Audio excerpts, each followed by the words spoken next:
Hello दोस्तों, राधे राधे। कैसे हैं आप लोग? आशा करती बहुत ही अच्छे होंगे। चलिए देखते हैं महाराज परमानंद जी का वीडियो। तो मकर संक्रांति के दिन अपने घर में क्या सामान रखना चाहिए, क्या फेंक देना चाहिए, तो चलिए देखते हैं ये वीडियो। तो इस वीडियो में आप लोग सारी जानकारियाँ मिल सकती हैं, तो आप लोग ये वीडियो पूरा जरूर देखें। तो चलिए देखते हैं वीडियो पूरा के बारे में बताएंगे जिन्हें लोग अक्सर छोटी बात समझकर नजरअंदाज कर देते हैं, लेकिन वास्तुशास्त्र के अनुसार यही चीजें धीरे धीरे घर की सकारात्मक ऊर्जा को कमजोर कर देती हैं और आर्थिक तरक्की में रुकावट बनने लगती है। छठी चीज है मकड़ी के जाले और जमा हुई गंदगी।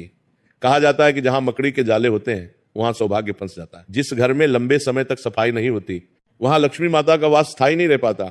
जैसे दीपावली पर घर की विशेष सफाई की जाती है, वैसे ही मकर संक्रांति से पहले भी घर के हर कोने को साफ करना अत्यंत आवश्यक है। सातवीं चीज है खराब या बंद पड़े ताले। भक्तों, ताला केवल दरवाजा बंद करने का साधन नहीं है, बल्कि यह भाग्य के द्वार का प्रतीक भी माना जाता है। जो ताले जंग लगे हो, टूटे हो या इस्तेमाल में ना आ रहे हो, वे घर में रुकावट और दुर्भाग्य का संकेत बन जाते हैं। ऐसे ताले करियर में अड़चन और धन के रास्तों को बंद कर देते हैं। इसीलिए मकर संक्रांति से पहले सभी खराब तालों को घर से निकाल देना चाहिए। आठवीं चीज है पुराने फटे या उल्टे पड़े जूते चप्पल। वास्तु के अनुसार जूते चप्पल जीवन के संघर्ष से जुड़े होते हैं। घर में फटे जूते चप्पल रखने से संघर्ष और मेहनत बढ़ती जाती है, लेकिन परिणाम कम मिलते हैं। अगर कोई चप्पल उल्टी पड़ी हो तो उसे तुरंत सीधा कर देना चाहिए। मकर संक्रांति से पहले पुराने जूते चप्पल घर से बाहर निकाल देना शुभ माना गया है। नौवीं चीज है कपल्स के कमरे में हिंसक या जंगली जानवरों की तस्वीरें, जैसे सुअर, भालू, आक्रामक पक्षी या अन्य हिंसा दर्शाने वाली आकृतियां।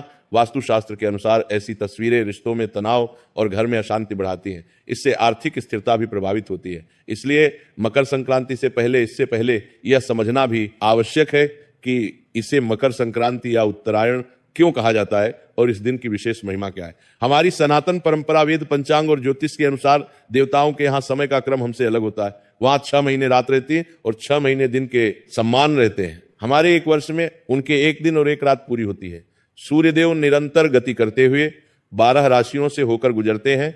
जब सूर्य दक्षिण दिशा की ओर झुकता है और दिन छोटे होने लगते हैं तो उसे दक्षिणायन कहा जाता है। यह स्थिति तब बनती है जब सूर्य कर्क राशि में प्रवेश करता है। इसके बाद जब सूर्य धनु राशि से आगे बढ़कर मकर राशि में प्रवेश करता है तभी से उत्तरायण आरंभ होता है। मकर राशि में प्रवेश का यही क्षण मकर संक्रांति कहलाता है। यह प्रायः जनवरी में आता है, कभी 14 और कभी 15 जनवरी को।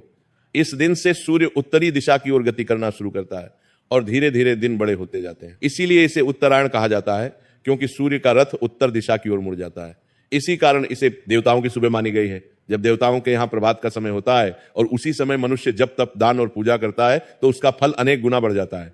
सुबह के शुभ समय में देवताओं के निमित्त किया गया कार्य अत्यंत प्रिय माना जाता है। जरूरतमंद की सहायता करना, ब्राह्मणों को दान देना, देवताओं और पितरों के लिए तर्पण करना, भगवान का स्मरण करना, इन सबसे जो पुण्य प्राप्त होता है वह सामान्य दिनों की तुलना में बहुत अधिक होता है। इसलिए उत्तरायण का यह काल अत्यंत पुण्यदायी माना गया है और मकर संक्रांति के दिन विशेष रूप से दान करने की परंपरा चली आ रही है। ऐसा माना जाता है कि इस दिन किया गया दान कई गुना बढ़कर लौटता है और जीवन में शुभ परिणाम लाता है। अब हम जानते हैं कि साल 2026 में मकर संक्रांति कब मनाई जाएगी। तो देखिए भक्तों, वर्ष 2026 में मकर संक्रांति बुधवार 14 जनवरी 2026 के दिन ही मनाई जाएगी, क्योंकि इसी दिन सूर्यदेव मकर राशि में प्रवेश करते हैं और उसी क्षण से सूर्य के उत्तरायण होने की पावन शुरुआत होती है। भक्तों, मकर संक्रांति का जो पर्व है उससे जुड़े कई नियम होते हैं। कुछ नियम पूरे साल निभाए जाते हैं और संक्रांति के दिन उन्हें पूरा किया जाता है। कौन कौन से नियम आपने धारण किए हैं, कौन कौन से नियम अगले साल के लिए ले सकते हैं, उनका क्या फल होता है और उन्हें सही तरीके से कैसे निभाना चाहिए, ये सब भी आगे बताया जाएगा, क्योंकि ये बहुत महत्वपूर्ण विषय है। मकर संक्रांति बहुत बड़ा विषय है, शास्त्रों में इसके बारे में बहुत कुछ लिखा है, इसलिए धीरे धीरे सब बातें आपको बताते रहेंगे। अब देखिए भक्तों, यदि मकर संक्रांति के दिन बहुत ज्यादा कुछ ना कर सके तो कम से कम गंगा स्नान का प्रयास जरूर करें। गंगा स्नान की बहुत बड़ी महिमा बताई गई है। अगर गंगा जी तक नहीं जा सकते तो घर पर ही ये विधि करें। सूर्योदय से पहले उठ जाए, नहाने का बर्तन अच्छी तरह धो लें, उसमें थोड़ा गंगा जल डालें, फिर शुद्ध जल भरे और हर हर गंगे बोलते हुए माँ गंगा को याद करें और उत्तर दिशा की ओर मुख करके स्नान करें। अगर काले तिल हो तो थोड़ा सा तिल भी पानी में डाल लें। ये स्नान गंगा स्नान के समान फल देता है। जो लोग गंगा तक नहीं पहुंच पाते हुए हर संक्रांति पर यही विधि अपनाएं। स्नान के बाद स्वच्छ वस्त्र पहने, भगवान की पूजा पाठ करें और अपने रोज के नियम पूरे करें। उसके बाद आज का दिन दान का है। अब ध्यान से सुनिए, यदि संभव हो तो ब्राह्मण को भोजन कराइए। अगर भोजन नहीं करा सकते तो अपनी शक्ति के अनुसार दान दीजिए। शास्त्र कहते हैं कि दान हमेशा योग्य ब्राह्मण को ही देना चाहिए, जो वेद पढ़ता हो, भक्ति करता हो, सत्कर्म में लगा रहता हो। ऐसे ब्राह्मण को दिया गया दान बड़ा पुण्य देता है, अयोग्य ब्राह्मण को दिया गया दान फल नहीं देता। इसलिए सोच समझकर दान करें। आज के दिन ब्राह्मणों को दान दीजिए, गरीबों की मदद कीजिए, भंडारा या लंगर में सहयोग कीजिए। अगर खुद नहीं कर सकते तो जहां लंगर चलता हो वहां मदद कर दीजिए।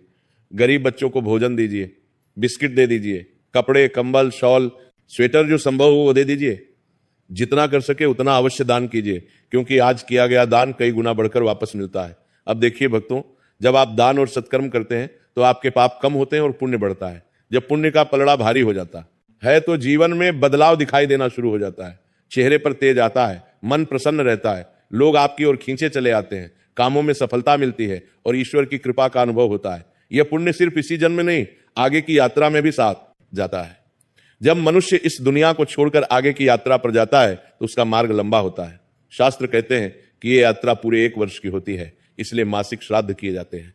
इस मार्ग में वही वस्तुएं सहायता करती हैं जो आप जीवन में दान कर चुके होते हैं। ब्राह्मण सेवा, गाय को दान, जरूरतमंद की मदद, प्राणियों पर दया, ये सब आगे साथ चलता है। अगर जीवन भर कुछ नहीं किया तो फिर भटकना पड़ता है। इसलिए कहते हैं कि जब शरीर स्वस्थ है, हाथ पैर काम करते हैं, तब तक जितना हो सके उतना भला काम कर लो। और मकर संक्रांति